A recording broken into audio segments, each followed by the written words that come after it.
வீதியில் பயணித்துக் கொண்டிருக்கின்ற போது மோட்டார் சைக்கிளில் பேருந்தை முந்திச் செல்ல முற்பட்ட போது விபத்து ஏற்பட்ட நிலையிலே காதலர்கள் இருவர் உயிரிழந்திருப்பதாக தற்பொழுது துயரமான செய்தி ஒன்று வெளியாகி இருக்கின்றது. தொடர்ந்து பல விபத்துக்கள் இடம்பெற்றுக் கொண்டிருக்கின்றது. அதற்கு வெவ்வேறு காரணங்கள் இருந்தாலும் பிரதான காரணமாக அதிவேகமே இருக்கின்றது. இந்நிலையில் இந்த சம்பவம் தொடர்பான பின்னணியை இந்த தொகுப்பிலே பார்க்க இருக்கின்றோம். மாத்தரை தங்காலை எனப்படுகின்ற பகுதியிலே ஒரு கோர விபத்தொன்று சம்பவித்திருப்பதாக தெரிவிக்கப்பட்டிருக்கின்றது. குறித்த விபத்தில் காதலர்கள் உயிரிழந்திருப்பதாக தற்பொழுது செய்திகள் கிடைக்கப்பட்டிருக்கின்றன. கடந்த 13ஆம் தேதி இந்த விபத்து சம்பவித்திருக்கின்றது என்று தற்பொழுது வெளியாக இருக்கின்ற செய்தியிலே குறிப்பிடப்பட்டிருக்கின்றது. குறித்த காதலர்கள் இருவருமே மோட்டார் சைக்கிளில் பயணித்துக் கொண்டிருந்திருக்கிறார்கள். அந்த சந்தர்ப்பத்தில் பேருந்தொன்றை முந்திச் செல்ல அவர்கள் முற்பட்ட வேளை வீதியிலே சறுக்கி பேருந்துக்கு அடியிலே சிக்கி அவர்கள் இருவரும் படுகாயமடைந்திருக்கிறார்கள். உடனடியாக மாத்தறை வைத்தியசாலைக்கு அவர்கள் கொண்டு செல்லப்பட்ட நிலையிலே சிகிச்சை பலனின்றி இருவரும் உயிரிழந்திருப்பதாக தெரிவிக்கப்பட்டிருக்கின்றது. இவ்வாறு உயிரிழந்தவர்கள் அம்பாந்தோட்டை பகுதியைச் சேர்ந்த 23 வயதுடைய பெண்ணும் 30 வயதுடைய குறித்த பெண்ணின் காதலனும் என்று தெரிய வருகின்றது. இருவரும் வெசாக் நிகழ்வை கண்டுகளிப்பதற்காக, அதாவது வெசாக் அலங்காரங்களை கண்டுகளிப்பதற்காக இவ்வாறு மோட்டார் சைக்கிளில் பயணித்துக் கொண்டிருந்த வேளையே இந்த விபத்து சம்பவித்திருப்பதாக கூறப்படுகின்றது. இந்த சம்பவத்தை தொடர்ந்து பேருந்து சாரதி கைது செய்யப்பட்டு விசாரணைக்கு உட்படுத்தப்பட்டிருப்பதாக செய்திகள் வெளியாகி இருக்கின்றது. இந்த சம்பவம் அப்பகுதியிலே பெரும் துயரத்தை ஏற்படுத்தி இருக்கின்றது. ஆகவே காதலர்கள் மிகவும் சந்தோஷமாக வெசாக் அலங்காரங்களை பார்க்க வேண்டும் என்று பல கனவுகளுடன் பயணித்தவர்கள் ஒரு பேருந்தை முந்தி செல்ல முற்பட்ட வேளை இவ்வாறு ஒரு விபத்து இடம்பெற்று அவர்கள் இன்று உயிரோடு இல்லை. இவ்வாறு பலர் இந்த வீதி விபத்துக்களால் உயிரிழந்து கொண்டிருக்கிறார்கள். அதுதவிர கொத்மலையில் ஒரு விபத்து சம்பவம் ஒன்று இடம்பெற்றிருந்தது. அதாவது பேருந்தொன்று 100 அடி பள்ளத்திற்குள் விழுந்து ஒரு விபத்து சம்பவித்திருந்தது. அந்த துயரம் என்பது இலங்கை மக்களை பெரும் சோகத்தில் ஆழ்த்தியது. இந்த நிலையில் அந்த சம்பவத்துக்கு பின்னர் அடுத்தடுத்து பேருந்துகளும் விபத்துக்குள்ளாகி இருக்கின்றன. இவ்வாறு தொடர்ந்து எமது நாட்டில் விபத்துக்கள் இடம்பெற்றுக் கொண்டுதான் இருக்கின்றது.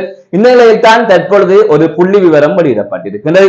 அதன் அடிப்படையில் கடந்த ஜனவரி மாதம் 1ஆம் தேதி முதல் இந்த மாதம் 13ஆம் தேதி வரை, அதாவது இந்த காதலர்கள் உயிரிழந்த அன்றைய தினம் வரை அந்த காதலர்கள் உட்பட 965 பேர் இவ்வாறு உயிரிழந்திருப்பதாக தற்பொழுது ஒரு புள்ளி விவரம் வெளியிடப்பட்டிருக்கின்றது. ஆகவே இவ்வாறு தொடர்ந்து பல விபத்துக்கள் எமது பகுதியில் எமது நாட்டில் இடம்பெற்றுக் கொண்டுதான் இருக்கின்றது. இதற்கு பல காரணங்கள் இருந்தாலும் பிரதான காரணமாக அதிவேகம் தான் பிரதானமான காரணமாக இருக்கின்றது. அதிகளவு விபத்துக்கள் அதிவேகத்தால் நிகழ்கின்றன. அதுதவிர வீதி ஒழுங்கை சரியாக கடைபிடிக்காமல் ஓய்வின்றி வாகனங்களை ஓடுவது, இவ்வாறான செயற்பாடுகளினால் தான் இப்படியான விபத்துக்கள் எல்லாம் இடம்பெற்றுக் கொண்டிருக்கின்றது. அதுதவிர மது போதையில் வாகனத்தை செலுத்துவது, வாகனங்கள் சரியான முறையில் இல்லாத நிலையில் அந்த வாகனத்தில் இருக்கின்ற தொழில்நுட்ப கோளாறுகளை சரி செய்யாமல் வாகனத்தை செலுத்துவது, இவ்வாறு பல காரணங்களால் பல விபத்துக்கள் தொடர்ந்து இடம்பெற்றுக் கொண்டிருக்கின்றது. ஆகவே இவ்வாறு பல இழப்புகள் இங்கு நடந்து கொண்டிருக்கிறது. எனவே நீங்கள் ஒவ்வொருவரும் அரசாங்கம் நடவடிக்கை எடுக்கின்றது, எடுக்கவில்லை, அரசாங்கம் இதை கட்டுப்படுத்துவதற்கு சரியான வழிமுறைகளை பின்பற்றுகின்றது என்பதை தாண்டி அது அரசாங்கம் செய்ய வேண்டும், அது அரசாங்கத்தின் பொறுப்பு. ஆனால் இங்கு பல விடயங்களை அரசாங்கம் செய்வதில்லை. அதெல்லாம் தவிர்த்து எங்களுக்கு எங்கள் உயிர் மீது அக்கறை இருக்க வேண்டும். எங்களை நம்பி குடும்பம் இருக்கின்றது, எங்களை நம்பி மனைவி இருக்கு, எங்களை நம்பி பிள்ளைகள் இருக்கின்றன, எங்களை நம்பி கணவர் இருக்கின்றார், அதை தவிர குடும்பங்கள் உறவினர்கள் இருக்கின்றார்கள், நண்பர்கள் இருக்கின்றார்கள், எங்களுக்கு ஒரு கனவு இருக்கின்றது. அதற்காக எவ்வளவு கஷ்டப்பட்டு சின்ன வயதிலிருந்து படித்து என்று நாங்கள் விரும்பிய ஒரு வேலை கிடைத்திருக்கின்றது, அதை நோக்கி நாங்கள் பயணிக்க போகணும், லட்சியத்தை நோக்கி பயணிக்க போகணும். இவ்வாறெல்லாம் பல கனவுகளுடன் போய்கொண்டிருக்கின்ற போது நீங்கள் தான் வீதிகளில் இறங்குகின்ற போது பத்திரமாகவும் கவனமாகவும் உங்களது பயணங்களை மேற்கொள்ள வேண்டும். சரியான முறையில் வாகனத்தை மெதுவாகவும் நிதானமாகவும் அதுதவிர வீதி ஒழுங்கை பின்பற்றியும் நீங்கள் வாகனத்தை செலுத்துங்கள். இவ்வாறு நீங்கள் உங்கள் உயிரை காப்பாற்றிக் கொள்ளுங்கள். நாளை நீங்கள் அபயங்களை இழந்தாலோ உயிரை இழந்தாலோ அது பாதிப்புகள் உங்களுக்கும் உங்களை சார்ந்தவர்களுக்கும் தான் என்பதை மறந்து விடாதீர்கள். ஆகையால் வீதிக்கு வாகனத்தை எடுத்துச் செல்கின்ற போது மிக மிக அவதானமாக, என்ன பிரச்சனையாக இருந்தாலும் என்ன யோசனைகளாக இருந்தாலும் அதையெல்லாம் விடுத்து வீதியை மட்டுமே பாருங்கள். வீதியில் பயணிப்பதை மட்டுமே சிந்தனையாக கொண்டு பயணிங்கள். அதைவிட முக்கியமானது, வீதியில் பயணிக்கின்ற போது தொலைபேசி பேசிக்கொண்டு செல்லாதீர்கள். மற்றொரு செய்தியாக, இலங்கையில் பேருந்தின் சாரதி ஒருவர் தொலைபேசியை பார்த்து கொண்டு பயணியுடன் சண்டை பிடித்துக் கொண்டு பேருந்தை செலுத்துகின்ற காணொளி ஒன்று வெளியாகி பெரும் சர்ச்சையை ஏற்படுத்தியிருக்கின்றது. இது தொடர்பாக தற்பொழுது ஊடகங்களிலே செய்திகள் வெளியாக இருக்கின்றது. என்ன நடந்தது? இது தொடர்பாக விரிவாக பார்க்கலாம். இலங்கையில் பேருந்து சாரதி ஒருவர் தொலைபேசியை பார்த்து கொண்டு பேருந்தை செலுத்தி கொண்டிருந்திருக்கின்றார். அதாவது தொலைபேசி பேசிக் கொண்டிருக்கவில்லை, தொலைபேசியில் சமூக வலைத்தளங்களையோ அல்லது ஏனைய ஏதோ ஒரு விடயத்தை பார்த்து கொண்டு அவர் பேருந்தை செலுத்திக் கொண்டிருக்கின்றார்.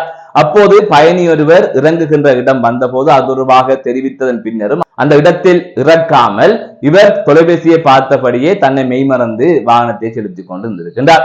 அந்த சந்தர்ப்பத்தில் ஏன் என்னை அந்த இடத்தில் இறக்கவில்லை, நான் அந்த இடத்தில் இறங்க வேண்டும் என்றுதானே சொன்னேன் என்று அந்த பயணி அந்த நபருடன் வாக்குவாதத்தில் ஈடுபட்டிருக்கின்றார். ஆனால் அந்த பேருந்தின் சாரதியோ தொலைபேசியை பார்த்து கொண்டு அந்த பயனுடன் சண்டையிட்டுக் கொண்டே அந்த பேருந்தை செலுத்துகின்றார். இது தொடர்பான காணொளி தற்பொழுது வெளியாகி இருக்கின்றது. அதனைத் தொடர்ந்து இது தொடர்பாக செய்திகளும் வெளியாகி இருக்கின்றது. ஆகவே இவர்களின் அலட்சியத்தை பாருங்கள். தற்பொழுதுதான் கொத்மலையில் ஒரு கோர விபத்து இடம்பெற்றிருக்கிறது. அதில் 20க்கும் மேற்பட்டோர் உயிரிழந்திருக்கின்றார்கள், பலர் படுகாயமடைந்திருக்கின்றார்கள், அடுத்தடுத்து உயிர்ந்து கொண்டிருக்கின்றார்கள், பலி எண்ணிக்கை அதிகரித்துக் கொண்டே இருக்கின்றது. இவ்வாறான ஒரு சூழலில் இப்படி ஒரு துயர சம்பவம் இலங்கையில் நடந்திருக்கின்றது. இலங்கையர்கள் அனைவரையுமே பெரும் அதிர்ச்சியில் ஆழ்த்தி இருக்கின்றது. அதே ஒரு குழந்தையின் தாயும் தந்தையும் இறந்திருக்கின்றார்கள். அது தொடர்பாக பரவலாக பேசப்பட்டது. அந்த குழந்தையின் காணொளிகள் வழியாகி பார்ப்போர்களை கண்கலங்க வைக்கின்றது. அதை தவிர நெஞ்சை பதைவதைக்க வைக்கின்றது. இப்படியான ஒரு சூழலில் இவற்றையெல்லாம் பார்த்து கொண்டு பேருந்து சாரதி இவ்வாறு செயற்படுகின்றார் என்று சொன்னால் இவர்கள் எப்போதுமே திருந்த போவதில்லை என்பது இதிலிருந்து தெரிகின்றது. ஆகவே என்ன துயரம் நடந்தாலும் பரவாயில்லை, பேருந்து கவிழ்ந்தாலும் பரவாயில்லை, தன்னை நம்பி வருகின்ற பயணிகள் இறந்தாலும் பரவாயில்லை, நான் இவ்வாறுதான் செய்ய போகின்றேன் என்கின்ற அடிப்படையிலே இவ்வாறான சாரதிகளின் செயற்பாடு இருக்கின்றது. ஆகவே இவர்களுக்கெல்லாம் அதிகபட்சமாக கடூழிய சிறை தண்டனை வழங்குவதை தவிர வேறு வழி இல்லை. இவ்வாறு பேருந்தை செலுத்துகின்ற போது தொலைபேசி பேசிக்கொண்டு செலுத்தினாலோ அல்லது தொலைபேசியை பார்த்து கொண்டு பேருந்தை செலுத்தினாலோ மது போதையில் பேருந்தை செலுத்தினாலோ இவ்வாறெல்லாம் இவர்கள் செயற்பட்டார்கள் என்று சொன்னால் இவர்களை பணியிலிருந்து நீக்கியதுடன் அவர்களுக்கு 10 வருட சிறை தண்டனையாவது கடைசி வழங்க வேண்டும். அப்படி வழங்குவதன் ஊடாகத்தான் இவ்வாறான குற்றங்களை எல்லாம் தவிர்க்க முடியும். எனவே தண்டனைகளை அதிகரிக்காமல் இங்கு குற்றங்களை தவிர்க்க முடியாது என்பது பலரின் நம்பிக்கையாக இருக்கின்றது. முக்கியமாக இந்த பொது போக்குவரத்தை நம்பி பலர் பயணிக்கின்றார்கள். அப்படி இருக்கின்ற போது பேருந்தின் சாரதிகள் இவ்வாறு செயற்படுவதால் பல உயிர்கள் போகின்றது. அதாவது அவர்கள் மட்டுமே பயணிக்கின்ற ஒரு வாகனம் இல்லை. அப்படி அவர்கள் மட்டும் பயணித்தால் கூட பிள்ளைதான். ஆனால் அதை விட முக்கியமானது, அதை விட பொறுப்பு இருக்கின்றது இந்த பயணிகளை ஏற்றிச் செல்லுகின்ற போது. ஆகவே நீங்கள் ஒரு இடத்தில் வேலை செய்கின்றீர்கள் அல்லது உங்களது பேருந்தாக இருக்கலாம், இருந்தாலும் பொது போக்குவரத்துக்கு அதை நீங்கள் பயன்படுத்துகின்றீர்கள், அதில் நீங்கள் சாரதியாக இருக்கின்றீர்கள். அப்படி இருக்கின்ற போது நீங்கள் கட்டுப்பாடாக சரியான முறையிலே அந்த வாகனத்தை செலுத்த வேண்டும் என்பதை ஒவ்வொருவரும் புரிந்து கொள்ள வேண்டும். ஆகவே சட்டம் சரியான முறையில் இங்கு செயற்பட வேண்டும், தண்டனைகள் அதிகரிக்கப்பட வேண்டும். அவ்வாறு செய்கின்ற பட்சத்தில் தான் இவ்வாறான குற்றங்கள் எல்லாம் நிகழாமல் இருக்கும். எனவே இவ்வாறு ஒரு காணொளி வெளியாக இருக்கின்றது. குறித்த காணொளி எங்கு பதிவானது என்பது தொடர்பான எந்தவித தகவலும் வெளியாகவில்லை. இவ்வாறான நிலையத்தான் அந்த காணொலி தொடர்பான செய்திகள் வெளிவந்து கொண்டிருக்கின்றது. அடுத்தடுத்து தற்பொழுது பேருந்து விபத்துக்கள் இடம்பெற்றுக் கொண்டிருக்கின்றது. கொத்மலையிலும் மற்றொரு விபத்தும் இடம்பெற்றிருப்பதாக தெரிவிக்கப்பட்டிருக்கின்றது. ஆகவே இது தொடர்ந்து கொண்டே இருக்கின்றது. யாருமே மாறுவதாக இல்லை. இது எங்கே போய் முடிய போகின்றது என்பது தெரியவில்லை.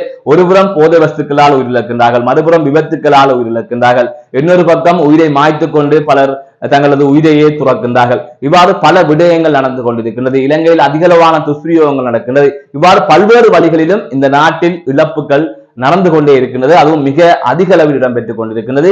சாதாரண யுத்த காலத்தில் நடக்கின்ற இழப்புகளை விட இப்போது அதிகளவான இழப்புகள் இந்த மண்ணிலே நடந்து கொண்டிருக்கின்றது என்பது மிக மிக முக்கியமான ஒரு விடயமாக இருக்கின்றது. எனவே ஒவ்வொருவரும் சிந்தியுங்கள், தனிநபர்கள் ஒவ்வொருவரும் சிந்தியுங்கள்.